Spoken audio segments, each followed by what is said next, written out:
So, meron po akong gustong i-share sa inyo ngayong umaga. At ang i-share ko po ay may kinalaman sa promise ng Panginoon.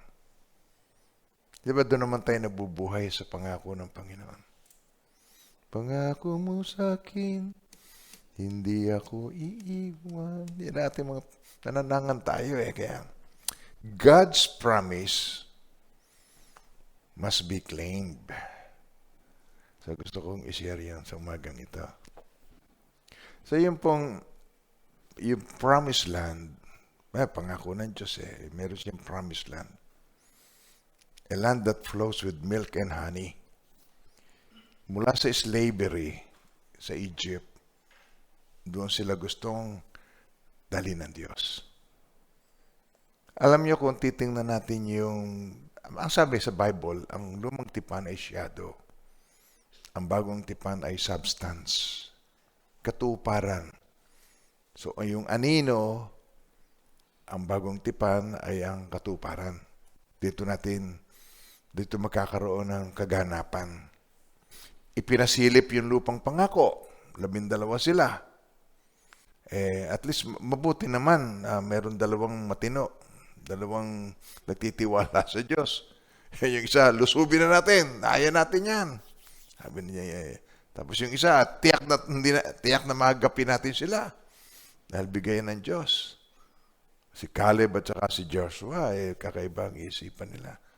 Anong imagination nila? Tulad si David, ang kalaban niya ay si Goliath, pero hindi yung malaki na nakikita niya eh. Yung Diyos na kasama niya. Yung imagination niya talaga, doon ang Diyos kasama niya. Sino ba itong hindi tuloy na ito? O kumbaga sanayo, kaya sino ba itong supot na ito? Na kukutsain ng mga ang hukbo ng Diyos na buhay. Kaya kung paano nagyayabang si Goliath, sabi niya, pinagyabang din ni David ang Panginoon. Hindi mo ako matatalo. Kaya nung sumusugod si Goliath, sumusugod din siya. Pero napakarami ang nagagapi ng takot. At alam niyo kung bakit takot sa COVID, takot mamatay.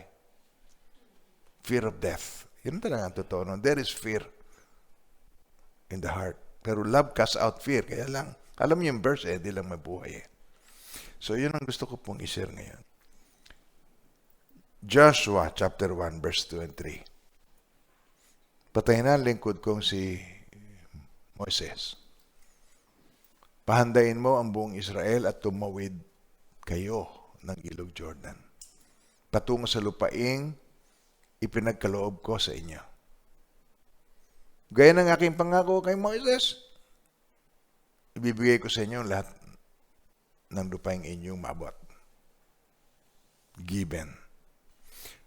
Moses, my servant is dead. Now therefore, arise. Now therefore, arise. Okay, tatatanda yung mga kantang arise. Ini-encourage ang mga Christians to arise. Now therefore, arise. Go over Jordan. You and all these people to the land which I am giving to them. I am giving to them. I am giving to them. Okay, mas malakas. I am giving to them, the children of Israel, every place that the sole of your foot will tread upon, I have given you, as I said to Moses. Sabihin niyo yun, I have given you. I have given you. So tayo mga minamahal ng Panginoon, nabubuhay tayo doon sa pangakong yun. It's been given. Tayo nabubuhay doon sa promise of the Father. Empowering. I am empowered.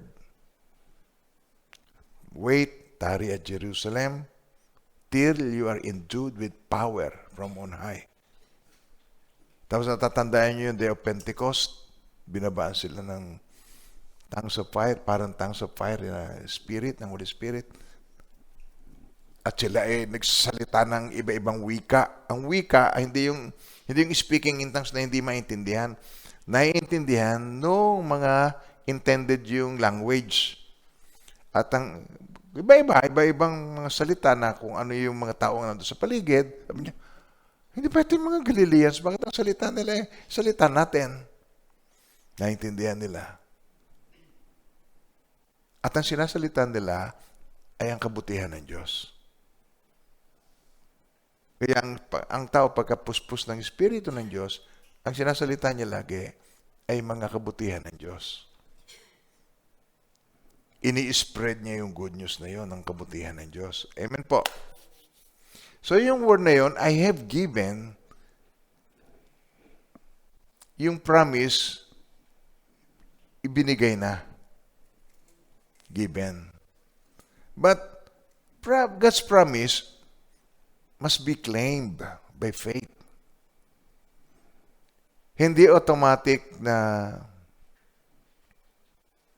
sabi ng Panginoon, ba, makikita mo yan, lupain na yan, binibigay, iyo na yan. Anak, makikita mo, iyo na yan. Yayaman ka dyan. Mag-harvest ka ng masagana dyan. Kung hindi ka naman nagtanim, meron ka bang aanihin? Kung wala ka namang move na ginawa, ang ganda nitong lupain mo, pantay-pantay ang mga puno, para bagang sinukat ng pariso, talaga naman totoo yun, meron yung linya, tinanim yun, may mga ano yun, mga gap, measured talaga yung mga puno. Kaya kahit ka tumingin dito, tumingin ka ng paganya, tumingin ka dito, diretsong-diretso yan. Ang gitna niya, sukat. Parang sinadya, parang ang mga puno humilera doon. Yun ang iniisip ng mga tao, humilera yan. Ang hirap na, yung pagod, yung process, kung paano naging ganon. Gusto yung promise, hindi gusto yung premise, hindi gusto yung process. Gustong maging champion, hindi naman gustong mag-sacrifice. Basahin muna natin ulit. Moses, my servant, is dead. Now therefore arise. Go over this Jordan, you and all these people, to the land which I am giving to them, the children of Israel. Every place that the sole of your foot will tread upon, matuntungan ng impa, I have given you. As I said to Moses. Sino ang nagsalita? Sige, dyan lang po sa inyong lugar. Sino po yung nagsalita kay Joshua?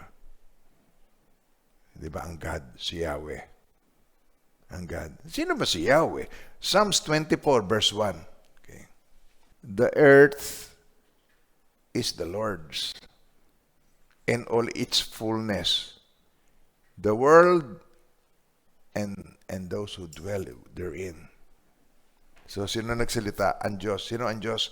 Siyang may-ari. Siyang manlilikha. Siyang nagbigay. Pag ang may-ari, yung rightful owner, ibinigay sa iyo, nangangahulugan na ikaw ay merong right. Na legally speaking, you have the right. Meron kang right. Tama po. Pero yung right na yon na meron ka, binigay na sa'yo ng may-ari, you need to claim. Kasi meron dong settlers. Meron dong tumitira doon na hindi naman yun ang inilaanan ng Diyos. Squatters. At ito ay malalaki, mga squatters na naandun. Pero hindi yun ang dapat doon. Yun ay para sa anak ng Panginoon. Yun ay para sa Israel, children of Israel. So, binigay na, given. Ang problem nito, hindi mo yun may enjoy what has been given, yung promise ng God. Hindi mo yun may enjoy unless you claim it by faith. Ang daming maraming pangako ang Diyos sa atin na hindi nakiklaim ng mga minamahal niya dahil ang faith nila ay wishy-washy. Wish ko lang lagi. Hindi gusto yung part na meron siyang bahagi na dapat niyang gawin pero hindi niya ginagawa. Ang pangako ng Diyos ay hindi para doon sa mga ang gusto lamang ay katuwaan, kasiyahan, o halokip-kipan, ganyan, nakaganyan lang. Halokip-kip ka. Ganda naman ng lugar na ito. Enjoy ako sa lugar na ito. May peace sa lugar na ito. Walang gustong gawin. Pero yon legal, binigay. Iyon na yun talaga. Pero hindi mo may enjoy unless you claim. Para patunayan ng Diyos, may dalawang miracle siyang ginawa. Para patunayan niya na, sabi niya, magkocross kayo sa Jordan. Anong ginawa niya sa Jordan? Noong panahong yon, natutunaw ang mga yelo. So mataas ang tubig ng Jordan River. Tapos yung Jordan River na yon, na yelo ang mga, siguro may bugal-bugal pang yelo na lutang doon na umaagos. Malakas ang agos. Galing sa bundok yun eh. Ang lakas ng agos ng tunaw na yelo. Nahipo mo na ba yung ice cream, yung garpinyera? Alam niyo ba ang garpinyera, yung ice cream maker? Nilalagyan ng ganyan. Tapos pag ginanon mo kamay mo doon sa ice water, alamig. Imagine mo tumawid ka doon. About siguro mga 20 meters ang lapad. Halimbawa, tumawid ka sa ganung kalamig. Baka nasa gitna ka pa lang, manigas ka na. Napakalamig. Mahirap tumawid doon. In the time of Moses, nung sila tatawid doon sa Red Sea, ang mga tao sinisisi na siya. And then, sabi niya, anong gagawin ko? Sabi niya, why do you cry to me? Bakit ka tumatawag sa akin? What is that in your hand? Given. Meron nang binigay, sabi niya, ano yun nasa kami mo? Tungkod. Paano ko ipakikilala na ikaw ay Diyos? Ano yung hawak mo? Tungkod, bitawan mo. Pinakita na niya yung tungkod na yun, may power. Nandun yun authority na ibinigay ng Diyos. Autoridad na pagka meron akong iniutos sa iyo, gagamitin mo yung tungkod. Binitawan niya, naging ahas ng damputin niya, naging tungkod uli. Nung naging ahas, natakot pa siya, nagulat pa siya sa kapangyarihan ng Diyos. Marami tayo nagugulat tayo sa kapangyarihan ng Diyos. Pag nag-demonstrate ang God ng kanyang kapangyarihan, na-amaze tayo. Yung patay na, tapos biglang nabuhay. Nagugulat ka pa. Diyos yung tinawag mo eh. Ginawa niya eh. Kung si Lazarus, come forth, nung nabuhay, mabaho na, hindi makapaniwala na He is the resurrection and the life. Hindi makapaniwala. Ang laging alam natin yung creed, yung ating creed, yung faith, I believe in God, the Father Almighty, Creator of heaven and earth, and Jesus Christ, who was crucified and was buried. On the third day, He rise. Alam nating memorize natin yung mga faith natin, pero hindi buhay. Creed. Ang nais ng Panginoon ang ma-develop sa atin, faith that works. Faith in action. Faith na sasalungayin mo mga giants ng buhay mo. Amen po. So yung miracle na yon ginawa niya. Pagtapak niya, walang instrumento, walang kahit ano. Ang kailangan lang step. Pagtuntong, bumuka. Pagtawid nila, tuyo ang ilog. Doon sila dumakad. Isang palatandaan. Pagtawid nila, eto na, Jericho na. Sa pamamagitan ng pagsigaw nila, ng pananampalataya, nagiba yung wall. Natakot ang taga Jericho, nayanig. Sigaw lang nila, nakakapagpalindol, yumayanig. Takot sila. Nagapin nila ang Jericho. Dalawang miracles. Jordan, Jericho. Pagkatapos noon, puro faith na kailangan mo. Nagkatawang tao si Jesus, puro miracle. Patay binuhay. Pinagaling mga may sakit. Tapos cross na. It is finished. Pagkatapos nun, faith na. Kailangan meron kang gawin.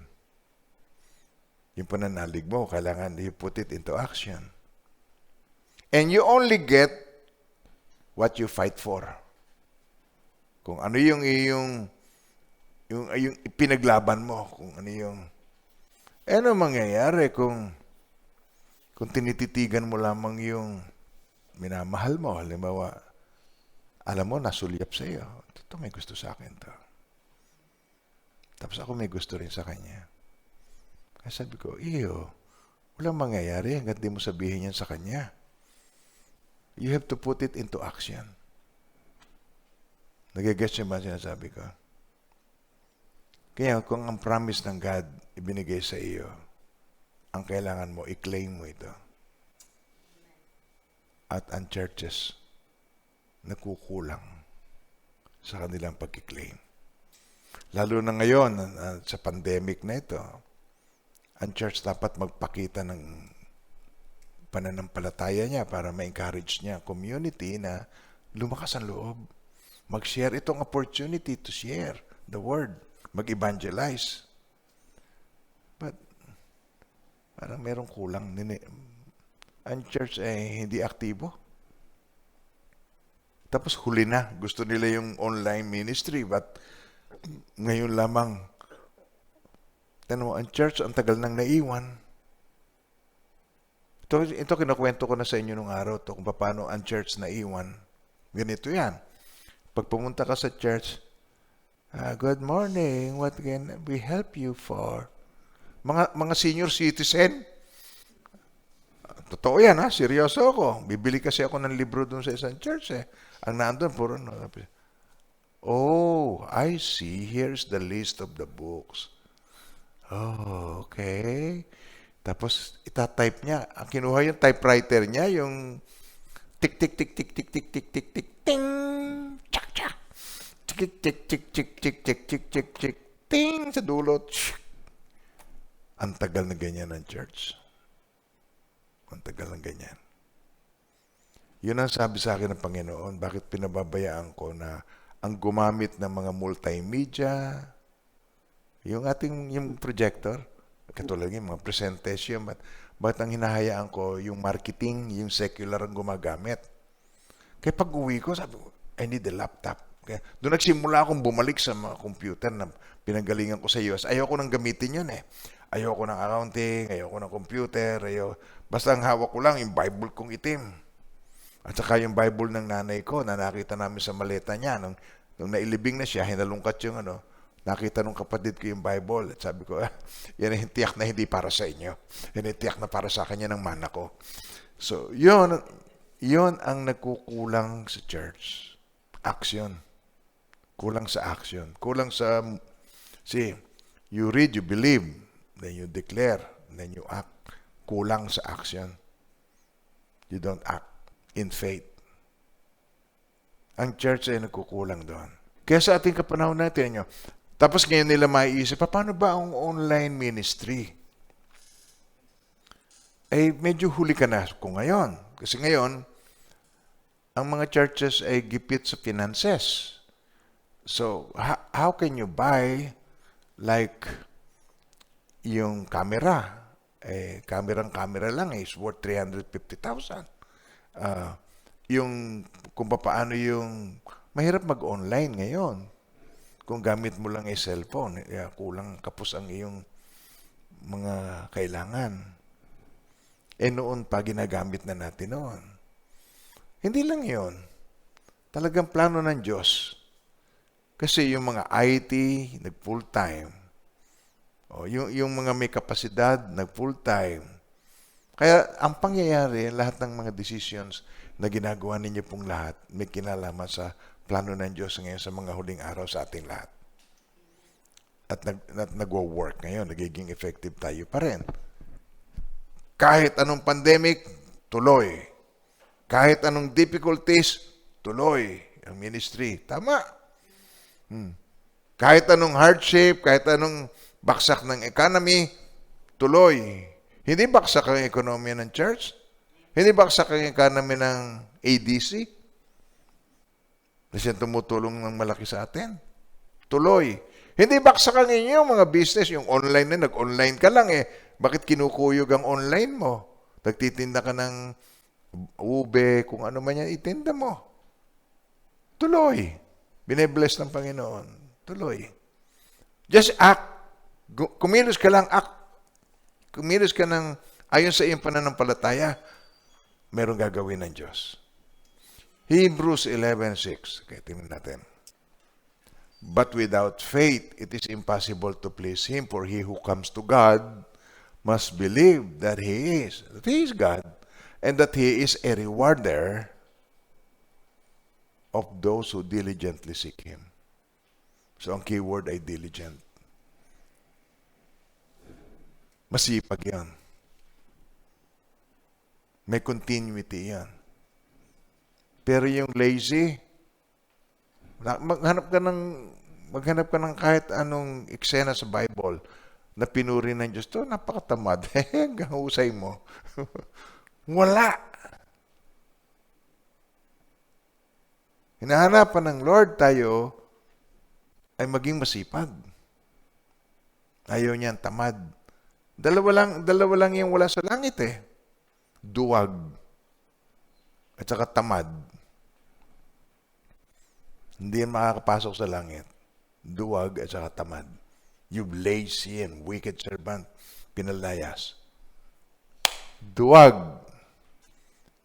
Fear is a lack of faith. Lack of faith yun, if you have fear. Tenyo, with the absence of faith, there is fear. Okay.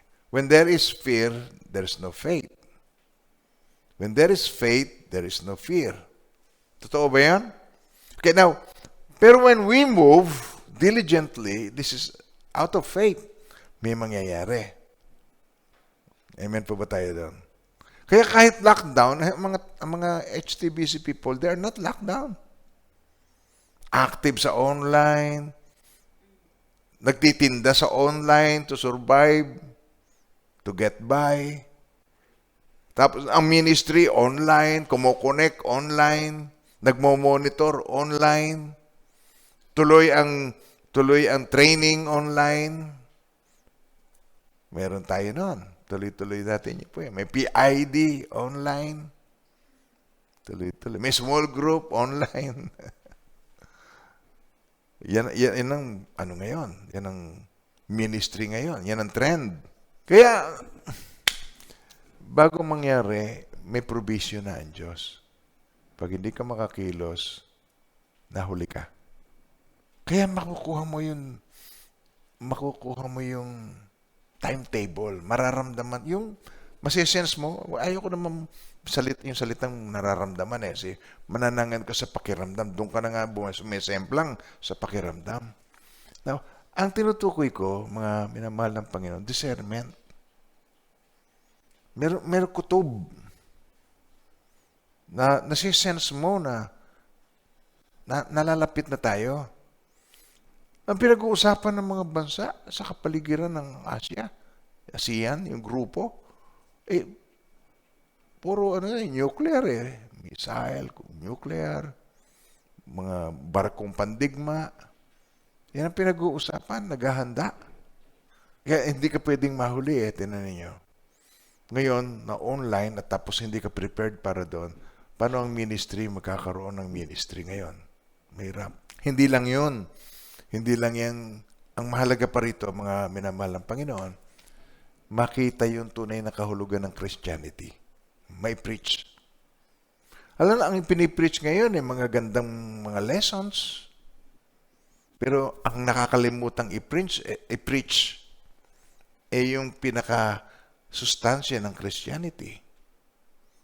Ang unang-unang preaching ni Jesus, born again? No, repent. For the kingdom of God is at hand.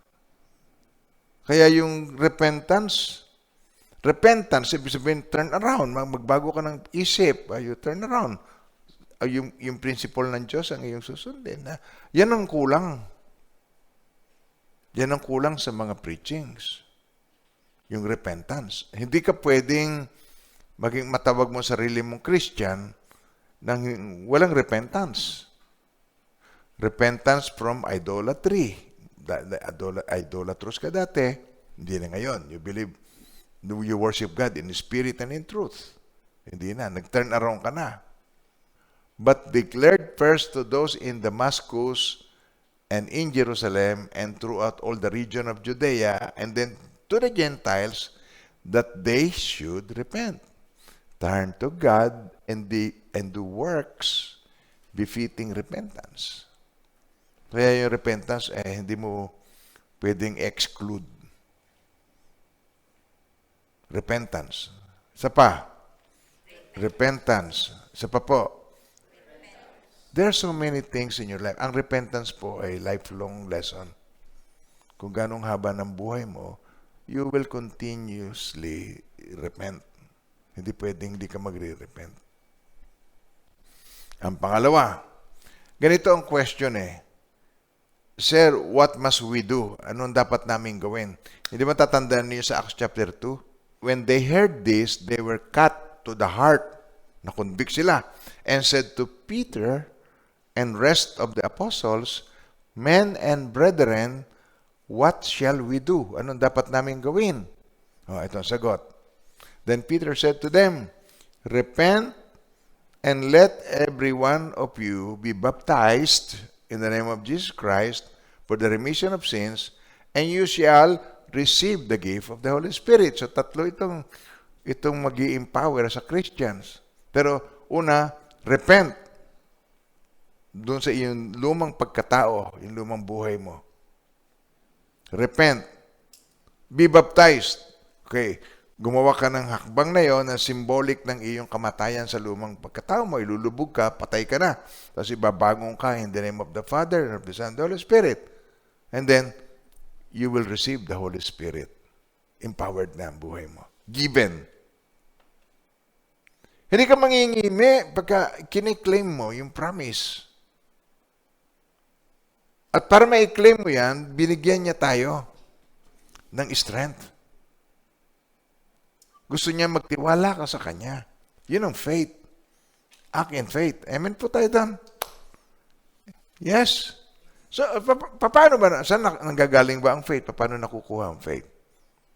Sabi sa Romans 10:17. So then, faith comes by hearing, and hearing by the Word of God. Yung ginamit dito, so yung word, salitang word, rema. Yun ang ginamit na, yun ang word ng original na pinanggalingan salita, rema.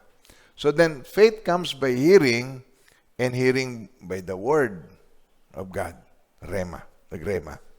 In the beginning was the Word, and the Word was with God, and the Word was God.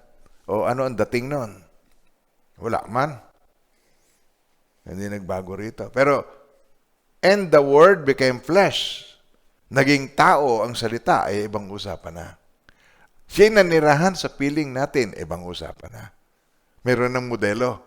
May demonstration na. Nakita namin ang kanyang kapangyarihan. Kadakilaan, puspos ng pag-ibig at katapatan. Tinanggap niya mula sa Ama ang kapangyarihan at kadakilaan ito bilang bugtong na anak.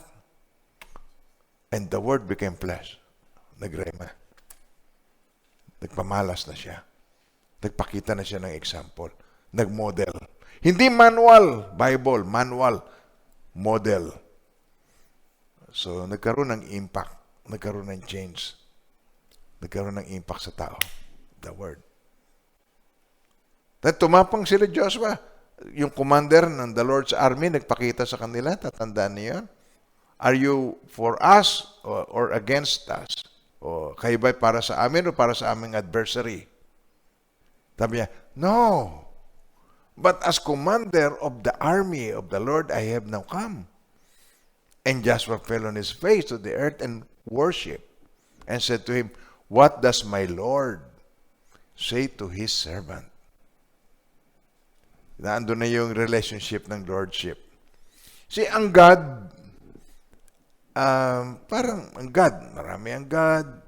Pero pagka ang God, naging iyong Lord, pagka ang Diyos ay naging iyong Panginoon.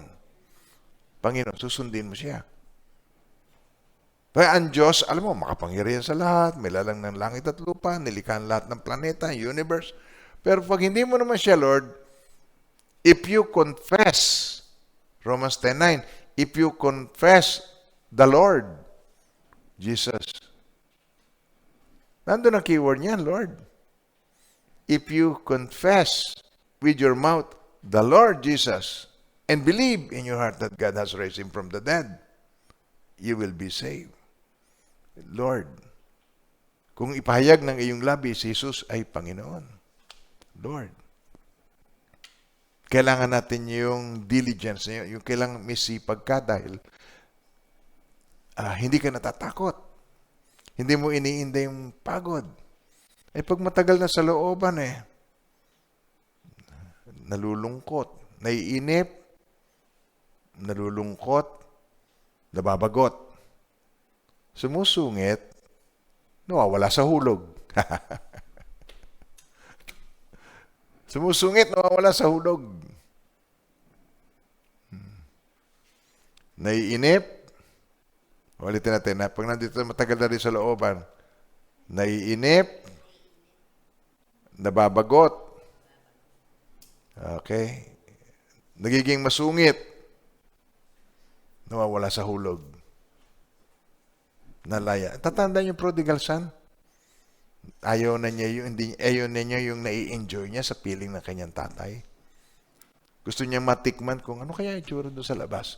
Ano kaya ang feelings ng good time? Ano kaya ang pakiramdam ng ganon? Gustong-gusto ng mga bata, yung mga teenager, lalo na yung freshman. Yung mga napapahamak sa yung freshman, yung first year college. First time mapalayo sa magulang. Hindi lang kayo yung tinutukoy ko. Pati nga mga apo ko may wish ko lang gusto mapalayo sa magulang, yung away from the parents with the benefit of the parents. Kaya sabi ng anak, okay anak, pwede mong gawin yan, but you cannot take the car is mine, it's not yours, ang kotse akin, hindi mo yan pwedeng dalhin.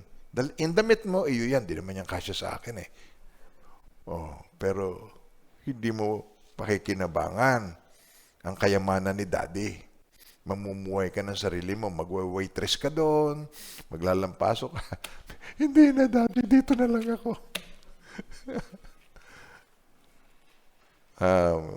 Gustong-gusto yung freedom. Ayaw yung hindi nila naintindihan na yung sobrang freedom is costly.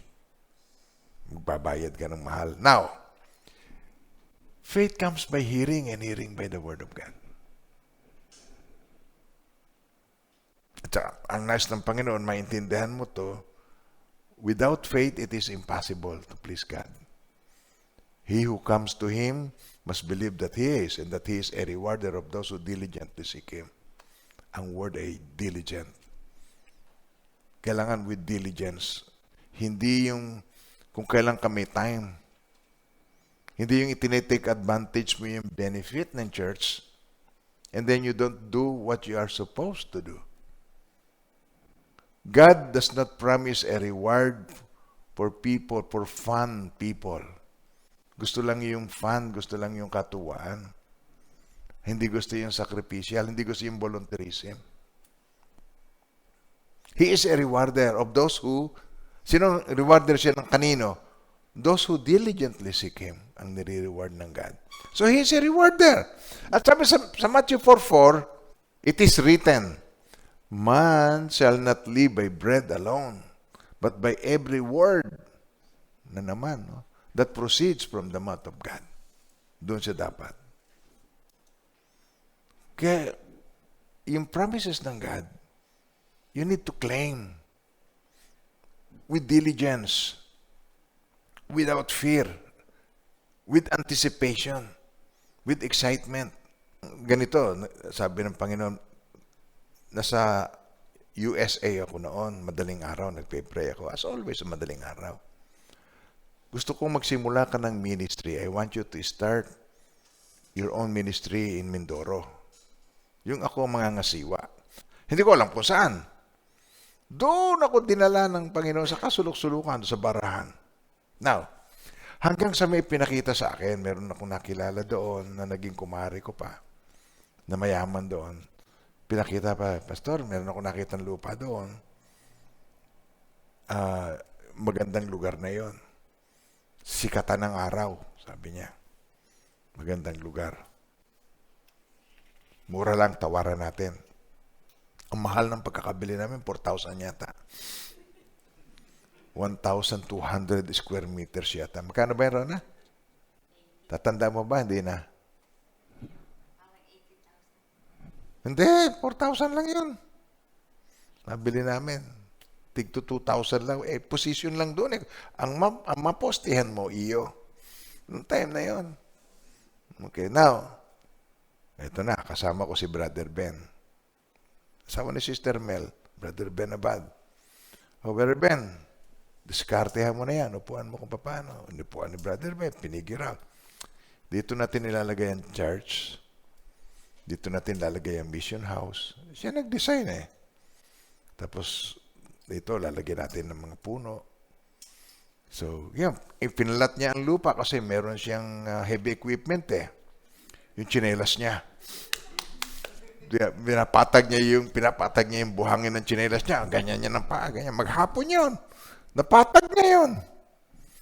Tapos, bumili kami nung mga mumurahing nalagyan ng poste, yung mga punong pinutol, yun ang pinaka-poste, tapos nilagyan ng sawali, tapos nilagyan ng pawid. Basta madaling salita, nagkaroon ng chairs, gawain, ang ganda. May picture pa tayo nun. Pero yun na-visualize ng imagination ni Brother Ben. Ginamit siya ng Panginoon. Biska dito, ginamit siya ng Panginoon. Alam niyo kung bakit natitira yung ibang mangga? Si Brother Ben yan. Yung kaya may mangga tayo doon, yun papatayin na yun. Sabi nila, huwag natin patayin. Hayaan natin siya. Pangalanan nga natin yung Indian mango na yun na Ben. Brother Ben, mango tree. Kasi siya nagligtas doon. Kaya yun meron tayong yun sa walkway natin na yun. Nakikita niyo yan dyan? Siya yun. Niligtas niya yun. Okay. So marami siya rito na-visualize. Sa Palawan, lagi ko rin siya kasama sa mga missions. Marami siya na itutulong. Kaya yung imagination natin, yun, tinan niyo, imagination. Hindi ginagamit sa ibang negatibong bagay. Pag ginamit mo yan para sa kaluwalhatian ng Diyos, hanggang ngayon, yung kanyang imagination na yon, kung saan ipoposisyon yung mga gawain, hanggang ngayon, nandun pa yon. Wala na si Brother Ben, nandun pa rin yon. Okay. Pero palagay ko kami ni Brother Ben, sabay na rin kami niya sa rapture. Mabait naman yan Kaya, makakasama ko rin. Now, it is written, man shall not live by bread alone. Ang mga tao laging sinisik ay pagkain. Itinry kay Jesus yung tukso na yon. Itong bato, gawin mong tinapay. Mag-magic siya para sa sarili niya. Hindi niya binili yon. Man shall not live by bread alone, but by every word. Natandaan niyo yun sa Deuteronomy 8, doon kinuha ng Panginoong Jesucristo yan. So He humbled you, allowed you to hunger, and fed you with manna which you did not know, nor did your fathers know, that He might make you know that man shall not live by bread alone, but man lives by every word that proceeds from the mouth of God. Maminamahal na Panginoon. Shape up. Upgrade your faith. Be strong in the Lord and in the power of His might. Not by might nor by power, yun ang salita niya. Pero dito, man shall not live by bread alone. At nilalagay niya tayo sa mga test. He humbled you, allowed you to hunger. Sadya. Fed you with manna which you did not know. O ibig sabihin yung manna, yun ang yun, manna, Nagko-complain pa man din. Bine-bless na, nagko-complain pa man din. Nakita niyo ba kung paano yung meron ka na, hingi ka pa ng hingi, nasa iyo na? Lord, give me food. Ayan. Lord, empower mo para empower mo ako, mapagtagumpayan ko itong aking sin. What is that in your hand? It's given. But you keep asking what you already have. Hingi ka ng hingi nang meron ka na. Man shall not live by bread alone. Okay, tinan niyo. Man, sabay-sabay. Man shall not live by bread alone, but man lives by every word that proceeds from the mouth of God. Meron mga keywords yan eh. Yung narinig mo salita, i-consider mo, hindi yan basta lang. It is from the mouth of God. It is God's word from God to you. Ito sa 1 Thessalonians 2:13. Okay. For this reason, we also thank God without ceasing, because when you received the word of God which you heard from us, tulad ko, nag-share ako, hear it from us, you welcome it not as the word of men, but as it is in truth the word of God, which also effectively works. Sabay-sabay. Which also effectively works in you who believe. Kaya walang impact sa marami ay kulang sa faith. Napakinggan yung word, pero hindi nagrema. Tagalogin natin itong part na ito. Okay, tingnan niya. At kami ay patuloy na nagpapasalamat sa Diyos na nang inyong tanggapin ang salita ng Diyos na inyong narinig sa amin ay inyong tinanggap yon, hindi bilang salita ng mga tao, kundi ayon sa katotohanan ay bilang salita ng Diyos na gumagawa naman sa inyo na sumasampalataya.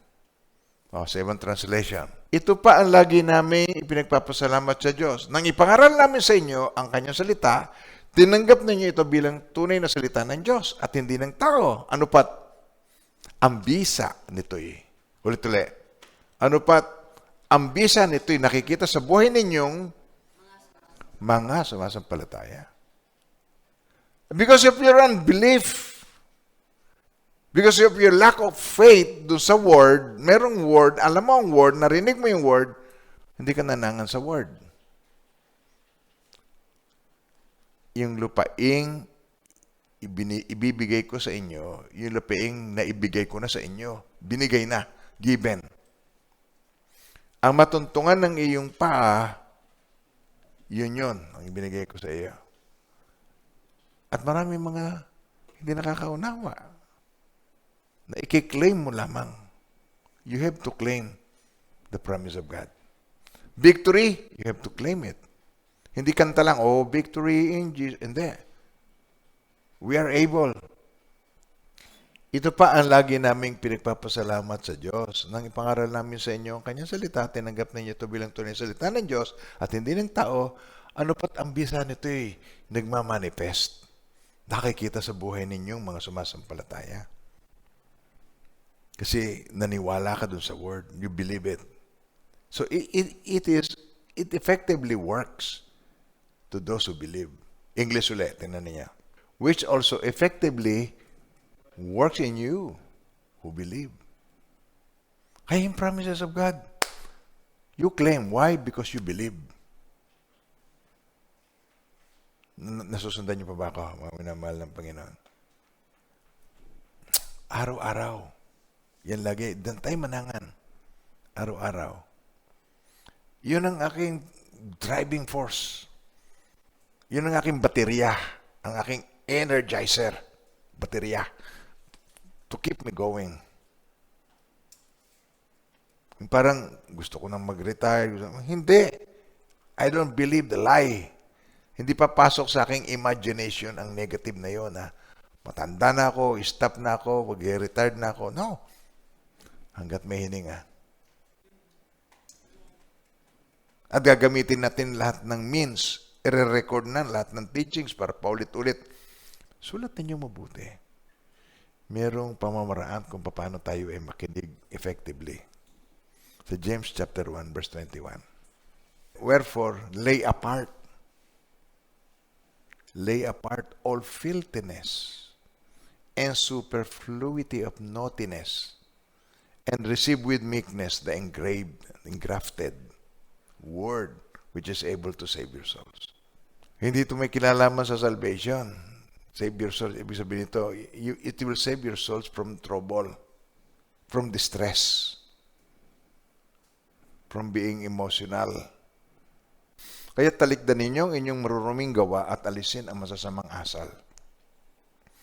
At buong pagpapakumbabang tanggapin ang salita ng Diyos na natanim sa inyong puso, ito ang makapagliligtas sa inyong kaluluwa. Sundan niyo ba ako? Inilista niyo ba yan? Reviewin ninyo. Tingnan niyo kung paano. Meron bang sense itong aking sinishare sa inyo? God's promise must be claimed. Marami ang hindi nagtatagumpay kasi hindi nila kiniklaim. At hindi lang yon, mga minamahal ng Panginoon. We should go by the trend. Ito na ang, in everything under heaven, meron time and season. May panapanahon yan. Masense natin kung nasaang panahon tayo. Sa panahon ng 2020, huwag kang mamuhay ng parang 1950. Hindi kayo magkakaintindihan ng henerasyon na ito. Nakukuha niyo ba ako doon? Kaya si David hindi maintindihan kung paano magpuri. Contemporary kung magpuri. Si David hindi siya maintindihan. Para daw siyang sira. Hindi maintindihan. Mga mahal ng Panginoon, lay aside, talikdan, lay aside all filthiness and overflow of wickedness, and receive with meekness the implanted word, which is able to save your souls. Given, namumuhay ka pa rin ng bigo, hindi mo lang kiniklaim. Now, sa 1 Thessalonians 5:18, dito tayo magwakas. Okay. In everything, give thanks, for this is the will of God in Christ Jesus for you. Napakarami ang hindi thankful. Pag hindi ka thankful, ikaw ay reklamador. Nasungit, nawawala sa hulog. In everything, give thanks, for this is the will of God in Christ Jesus for you. So ngayong nandito tayo sa panahon ng pandemic, kasabay nito ay riot sa Amerika, kasabay nito ay sunog. Grabing sunog. May pandemic, may sunog, may riot. Ang Amerika, ito ang puso ng merkado, ng market ng buong mundo. Ang mga products dito dinadala sa Amerika. Established na bansa. United States of America. Yung mga kailangan mo, nandun lahat. Sinusunog nila. Sinisira, nag-riot. Tapos, anarchism, gustong pairalin, wala na defund the police, alisin mo ang pondo ng police, alisin mo ang police. Ito ang nangyayari po ngayon, anarchism. Sa mga huling araw, and because lawlessness will abound, the love of many will grow cold. Kahit sino na lang, bubugbugin, kukuyugin, babatayin, nanakawan yung tindahan, susunugin pa. Ay, mga minamahal ng Panginoon, ang thinking ng tao, ang imagination natin, negative, marumi, unbelief. Sa halip na matuwa doon sa promised land, hindi natin yan kaya, malalaki na katira doon. Tipaklong lang tayo sa mata nila at ganun nga tingin natin sa sarili natin. Tipaklong. Mga minamahal ng Panginoon. Gising tayo ngayon. Tayuan natin. Amen po. Ang church na lamang ang pag-asa. Government will fail. Community will complain. Ang church na lang ang magbibigay ng pag-asa. Yung lighthouse, kung saan man ikaw nandoon. Ikaw ang ilaw, ikaw ang asin, sabi ng Panginoon. Let your light shine. Kaya nakikita ko po dito sa akin sinashare sa inyo. Ang nais ko pong encourage ang bawat isa. Magningning ang liwanag mo sa harapan ng mga tao. Tama na.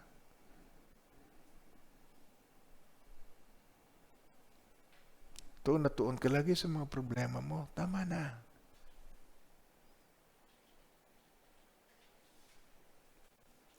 Pag ang iyong puso tinuon mo sa pangangailangan ng iba, doon mo mararanasan ang fullness ng buhay na nais ng Diyos sa iyo. Pag habang ang iyong sentro ay nasa self, hindi tawag self-centered, ano? Ang sentro ng paningin mo sa sarili mo, ikaw ang pinakamalungkot na tao sa balat ng lupa. Alam niyo kung bakit? You can never, you can never please yourself. Bilihin mo ng bagong damit, naluluma. Bilhin mo ng bagong sapatos, na-expire. Ang sapatos ngayon may expiry date na, napupulbos. Bumili ka ng masarap na pagkain, iitsa mo rin bukas sa dumi, sa basura. Everything, you can never please yourself. Kaya kung nakasentro ka sa self, ikaw ang pinakamalungkot na tao sa balat ng lupa.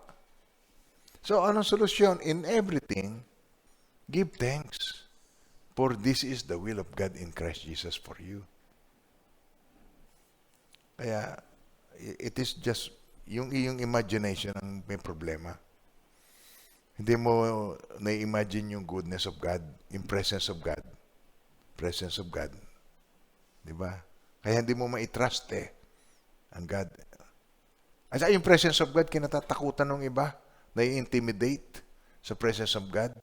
Para ka may CCTV, kahit sa pagligo mo, kita ka ng Diyos. Ay, kita ko ng Diyos, paliligo ko. Para mga parang ito na-intimidate ng presence of God. Ang God na andyan, hindi para ikaw ay intimidate. Hindi para ikaw ay matakot, hindi ka para bantayan at hatulan ka pagka nagkamali ka. Siya ay ready to help. In times of needs, naandun siya para tulungan tayo at bigyan tayo ng lakas. Yun ang presence of God. Kaya si Joseph, ang example ko nung si Joseph, kahit anong sitwasyon, ang nakikita sa kanya, presence of God. Ang mukha niya ay naka-smile lagi. Masayahin siya. Presence of God. Promise of God. Yung presence, plans of God, purpose of God, at yung promise of God. Ito may pangako ang Diyos sa atin. We can claim the promises of God. We are able. Amen po.